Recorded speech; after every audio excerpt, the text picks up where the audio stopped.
राजनीतिक विश्लेषक भी हमारे साथ जुड़े हुए हैं, प्रोफेसर विशाल मिश्रा जी। विशाल जी, आपके पास आ रही हूँ विश्लेषण के लिए। एक तो मैं चुनाव से भी जोड़कर देखूंगी इसे कि 2024 पे इसका क्या असर होगा, और जो सरकार ने इतना बड़ा फैसला लिया है, पीएफआई को 5 साल के लिए बैन कर दिया है, इसका असर और क्या ये आतंक पर बड़ा प्रहार है? जी देखिए, मैं तो सबसे पहले बात ये कहना चाहूँगा कि चुनाव को की बात यहाँ पर आज ना करके इसका चुनाव से क्या लेना देना है। भारत की एकता, भारत की अखंडता, भारत की संप्रभुता सर्वोपरि है, राष्ट्र सर्वोपरि है, और इसमें कोई दो राय नहीं कि आदरणीय प्रधानमंत्री जी के नेतृत्व में ये जो नया भारत है वो स्ट्रांग भी है, वो सेफ भी है। आप बताइए, जिस प्रकार से चीजें निकल के आ रही थी कि कॉन्स्टिट्यूशनल सेटअप का डिसरिगार्ड करना, टारगेटेड ग्रूसम किलिंग, जो है मिनिस्ट्री ऑफ होम अफेयर के तरफ से जो ट्वीट आया है, आप देखिए कि किस प्रकार के तथ्यों को सामने लाया गया है। इसके पहले भी तमाम सारी चीजें न्यूज में आ रही थी, मीडिया में आ रही थी। तो देश की एकता, देश की अखंडता, देश की समरसता, देश की संप्रभुता, देश की आपसी भाईचारा, देश की सद्भावना को बताइए किसी को भी तोड़ने की या किसी को भी किसी भी प्रकार की जियोपार्डाइज करने की अनुमति तो नहीं दी जा सकती। अब इसका चुनाव से तो कोई भी लेना देना नहीं होना चाहिए, ना ही इस प्रकार का कोई मुद्दा आना चाहिए मेरे अपने विचार में। और जो तमाम सारी चीजें हैं जो है disregarding constitutional setup, targeted gruesome killing, including terrorism, it's financing, तमाम सारे ऑफेंसेस सीरियस निकल कर आए हैं, और लगातार आप लोग भी मीडिया में तमाम सारी चीजें दिखाते रहे थे। तो इस प्रकार के किसी भी ऑर्गेनाइजेशन, किसी भी संगठन को इस प्रकार के कार्य की अनुमति नहीं दी जा सकती। तो भारत सरकार का ये कदम स्वागत योग्य कदम है। स्वागत योग्य कदम। सर, इसका असर मैं पूछना चाह रही हूँ आपसे, आने वाले वक्त पर जो इस तरीके की संगठन बनाते हैं या ऐसी सोच रखते हैं, स्पष्ट है कि किसी भी प्रकार के किसी भी जो है भारत की एकता, अखंडता, ये उनको एक लेसन है, एक पाठ है कि भारत की एकता, भारत की अखंडता, भारत की संप्रभुता, राष्ट्रहित से किसी भी प्रकार के जो है एंटी जो है काम करने वालों के लिए ये एक नसीहत भी है। ठीक है, उनके लिए एक बड़ा मैसेज है। राष्ट्र सर्वोपरि है, राष्ट्र के साथ इस प्रकार की चीजें करना, ये तो कहीं पर भी किसी भी जो है तरीके से इसको उचित नहीं ठहराया जा सकता। तो परिणाम स्पष्ट है, कॉन्सिक्वेंसेस स्पष्ट है, एक लेसन है उन लोगों के लिए भी जो कभी इस प्रकार की चीजों को सोच रहे हो, राष्ट्र के अगेंस्ट में जाने की बात सोच रहे हो, राष्ट्रहित को जो है नुकसान पहुंचाने की बात सोच रहे हो। बिल्कुल लेसन है। राष्ट्रहित से बड़ा, राष्ट्रहित सर्वोपरि, राष्ट्र से बड़ा भी कोई चीज हो सकती है। ठीक है सर, आप कह रहे हैं कि राष्ट्रहित से बड़ा कुछ नहीं है, और जो भी इसके आड़े आएगा उस पर इसी तरीके के एक्शन होंगे। सुरेंद्र सिंह राजपूत जी, कांग्रेस पार्टी का मैं इस पर मत क्या है, मैं जानना चाहती हूं कि इस पीएफआई बैन पर कांग्रेस का क्या कुछ कहना है। कट्टरवाद पर विपनेश किसी भी प्रकार की राजनीति नहीं होनी चाहिए, और कट्टरवादी ऑर्गेनाइजेशंस को जो देश को न माने, संविधान को न माने, या एक दुराव पैदा करने की कोशिश करें, उनके खिलाफ कठोरतम धाराओं में कार्रवाई होनी चाहिए। इसमें कहीं कोई दो राय नहीं। यहाँ पर ये देर से उठाया हुआ कदम है। हम लोग तो पहले से इस पर बैन की मांग कर रहे थे। कर्नाटका से भी बैन की मांग आई थी, उत्तर प्रदेश से भी बैन की मांग गई, गुजरात से भी बैन की मांग गई, और कांग्रेस की तरफ से भी बैन की मांग गई। लेकिन केंद्र में सुप्रीम कोर्ट में तुषार मेहता ने बाकायदा एक हलफनामा दिया कि नहीं साहब, इस पर बैन लगाने का अभी कोई हमारा वो नहीं है, और ये तो एक सांस्कृतिक ऑर्गेनाइजेशन है। तो भारतीय जनता पार्टी को ये जरूर बताना होगा कि अब तक पिछले 8 सालों से इस पर बैन नहीं लगाया, तो क्यों नहीं लगाया। आज लगा रहे हैं, अच्छा कर रहे हैं, इसमें कोई वो नहीं, इसमें हम कोई राजनीति नहीं कर रहे। लेकिन पिछले 8 साल से उनको ये गतिविधियां करने की इजाजत क्यों दी गई, आखिर वो क्या कारण थे।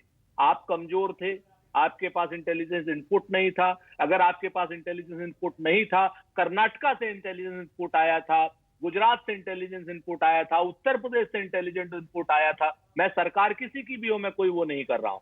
लेकिन यहां पर भारतीय जनता पार्टी कोई भी काम अपने हित को देख करके करती है, देश के हित को देख करके नहीं करती। मेरा आरोप है कि ये देर से क्यों उठाया गया ये कदम, क्यों यहां पर कानपुर पे इस तरीके की घटनाएं होने की इजाजत दी गई, क्यों कर्नाटका में तमाम घटनाएं होने की इजाजत दी गई, क्यों केरल में किसी एक टीचर का हाथ काट दिया गया था, उसके बाद इस पर जब वहां से केरल से बैन आने की बात हुई थी, क्यों इस पर बैन नहीं लगाया गया? तो मेरा तो बात साफ साफ मानना है कि कट्टरवाद का कोई स्थान समाज में नहीं है, देश में नहीं है, लेकिन भारतीय जनता पार्टी वोटों की सुविधा से राजनीति करती है, जो अपने आप में अनुचित है। इस तरीके के बैन को वोटों के हिसाब से नहीं देखा जाना चाहिए, सरकार के हिसाब से, देश के हिसाब से, और कहीं ना कहीं संविधान और देश के वासियों की रक्षा के हिसाब से देखा जाना चाहिए, और कठोरता से ऐसे ऑर्गेनाइजेशंस पर कार्रवाई होनी चाहिए। अगर ये अब ये कोई नए संगठन के रूप में भी आते हैं तो सरकार की इंटेलिजेंस की जिम्मेवारी है, सरकार की जिम्मेवारी है ये कि वो क्या नाम, वो जो अगर कोई नया नहीं संगठन सुरेंद्र जी, बनाए अभी आपने तो कहा उसको कि भी कट्टर सोच का समाधान इलाज होना चाहिए, और आपने कहा इस पर राजनीति नहीं होनी चाहिए, लेकिन आप जिस तरीके से कह रहे हैं वोट से जोड़कर, तो राजनीति नहीं तो और क्या है, ये बताइए। विपनेश जी, राजनीति ये नहीं है, राजनीति के हिसाब से उनको जवाब दिया जा रहा है कि भाई इतनी देर से क्यों नहीं आपने 8 साल पहले, 8 साल से आपके अंडे छील रहे थे। आप बताइए, जब केरल में टीचर का हाथ काटा गया था, क्यों नहीं बैन लगाया? जब मुझे लगता है कि ऐसे शब्द थोड़े से हल्के हैं सुरेंद्र सिंह राजपूत जी। प्रभाकर मिश्रा कुछ कहना चाह रहे हैं इस पर। प्रभाकर, मसला यही हो जाता है विपनेश कि जब अगर सरकार को कोई आदमी सरकार की आंख खोले और सरकार के नहीं सुरेंद्र जी, ऐसी कोई बात नहीं है। ये अंडे छीलना, मुझे लगता है इतने बड़े एक्शन पर ऐसे शब्दों का इस्तेमाल करना थोड़ा सा हल्का हो जाता है, बस इतना। क्यों नहीं होगा? प्रभाकर मिश्रा कुछ कहना चाह रहे हैं। सुरेंद्र जी, आ रही हूँ मैं। किया जाएगा, जवाब नहीं लिया जाएगा। आ रही हूँ सरकार के नुमाइंदे हो गए हैं सर, आती हूँ। विपनेश, सुरेंद्र राजीव आपके पास भी आ रही हूँ, जल्दी से बोलिएगा, वक्त कम है। प्रभाकर मिश्रा जल्दी से। दरअसल मैं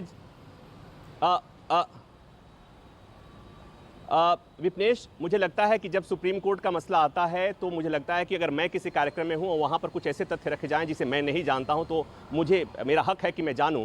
सुरेंद्र राजपूत ने एक बात कही कि सॉलिसिटर जनरल तुषार मेहता ने सुप्रीम कोर्ट में कहा कि उनका कोई इरादा, केंद्र सरकार का कोई इरादा PFI पर बैन करने का नहीं है, उन्होंने ऐसा हलफनामा दिया था। मैं बस ये जानना चाहता हूं, क्योंकि मैं 2 मौके पर तो कम से कम मैंने देखा हुआ है, और अभी हाल में सिद्धि कप्पन में सुप्रीम कोर्ट में सॉलिसिटर जनरल ने केंद्र सरकार की तरफ से ये कहा था, जब सुप्रीम कोर्ट ने कहा था कि PFI क्या बैन है क्या, उस पर सॉलिसिटर जनरल ने कहा कि सरकार, government is in process to banning PFI।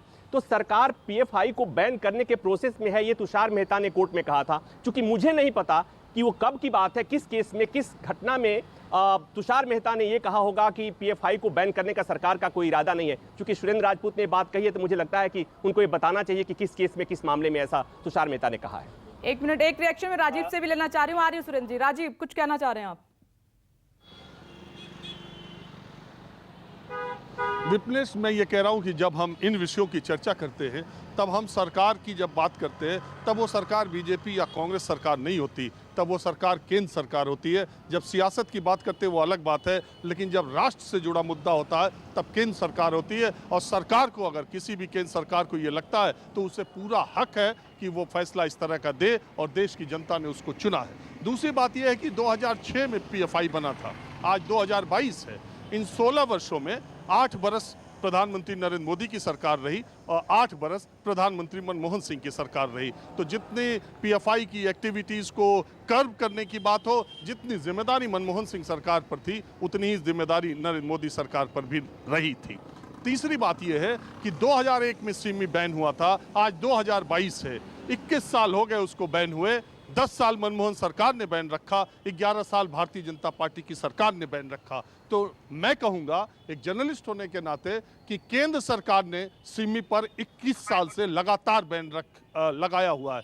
इन मुद्दों पर भारतीय जनता पार्टी और कांग्रेस की सरकार या मनमोहन सरकार या मोदी सरकार कहने से अच्छा है कि हम केंद्र सरकार कहें। ये बहुत अच्छी बात राजीव आपने कही। 40 से ज्यादा संगठनों को बैन किया है, और PFI भी एक संगठन है जिसे 43वां संगठन में समझता हूं कि है, जिसे बैन किया गया है। और सरकार, पूरा हक है PFI के लोगों को पूरा हक है कि वो अपनी बातें रखें। अगर वो निर्दोष हैं, उनके खिलाफ कोई प्रमाण नहीं है, सरकार उन्हें, जैसा प्रभाकर ने बताया, मैं बहुत ज़्यादा नहीं जाना चाहता, जब यूएपीए एक्ट बना था तब वो अधिकरण स्थापित करने की बात कही गई थी। उस ट्रिब्यूनल में जाएं, अपनी बात रखें। इस देश में लोगों, मैंने आपको पहले बताया, ऑर्गेनाइजेशंस पे बैन लगे भी हैं, हटे भी हैं, सरकारों ने खुद ही हटाया है या वो अदालतों से जाकर के हटवा पाने में सक्षम है, तो ये मौका उनको मिलेगा। लेकिन आज के दौर में ये कहना कि ये सरकार और वो सरकार, बीजेपी सरकार, ये ठीक नहीं लगता। सुरेंद्र सिंह राजपूत जी, क्लोजिंग कमेंट्स, और मुझे लगता है जवाब मिल गया होगा राजीव के जरिए आपको। नहीं, 3 बातें बड़ी साफ जल्दी से मैं राजीव जी से सम्मान के साथ असहमत। राजीव जी ने बिल्कुल सही बात कही, प्रभाकर जी ने बिल्कुल सही बात कही। प्रभाकर जी, अभी मेरे पास डेट नहीं है, मैं आपके मोबाइल पर भेज दूंगा और बाकायदा मैं प्रमाण के साथ भेज दूंगा। और आप ही के नहीं, क्या किसी के चैनल पर अभय दुबे ने भी डेट सहित ये बात कही थी, जब तुषार मेहता ने कहा था कि क्या नाम, सुप्रीम कोर्ट में लिख करके दिया था कि साहब ऐसा हमारा कोई अभी इरादा नहीं है। मैं कोट अनकोट कर रहा हूं। एक बात। दूसरी बात, राजीव भाई, एक चीज जान लीजिए, जब किसी संगठन की शुरुआत होती है तो शुरुआती दौर में किसी को नहीं पता चलता, लेकिन जब वो हाथ काटता है केरल के किसी टीचर का, जब वो हाथरस में इस तरीके की हरकत करता है, जब वो कर्नाटका में हरकत करता है, जब गुजरात से इंटेलिजेंस इनपुट आते हैं, उसके बाद अगर आप बैन नहीं लगाते हैं तो सरकार से प्रश्न पूछना सीखना पड़ेगा। 2014 से पहले आप ही लोगों ने हमें सिखाया था कि सरकार से जी, हम तो कल तक सवाल उठा रहे थे, आपको याद होगा, आप भी डिबेट में थे। ऐसा नहीं है कि न्यूज़ 24 सवाल नहीं उठाता है, लेकिन कुछ देश से जुड़े हुए मसले होते हैं, जैसा कि आपने खुद कहा, उन पर राजनीति ठीक नहीं होती, इसीलिए ये कहा गया था। आप सभी का बहुत बहुत शुक्रिया ब्रेकिंग विद एजेंडा की इस बहस में शामिल होने के लिए। एक छोटा सा ब्रेक, हम जल्द हाजिर होंगे। आप देखते रहिए न्यूज़ 24। नमस्कार, मैं हूं मानक गुप्ता। अगर आपको हमारा ये वीडियो पसंद आया हो तो इसे लाइक और शेयर जरूर करें, और हां, हमें सब्सक्राइब और फॉलो करना ना भूलें, ताकि आप देश और दुनिया की कोई खबर मिस ना करें। तो जुड़े रहिए हमारे साथ और देखते रहिए न्यूज़ 24।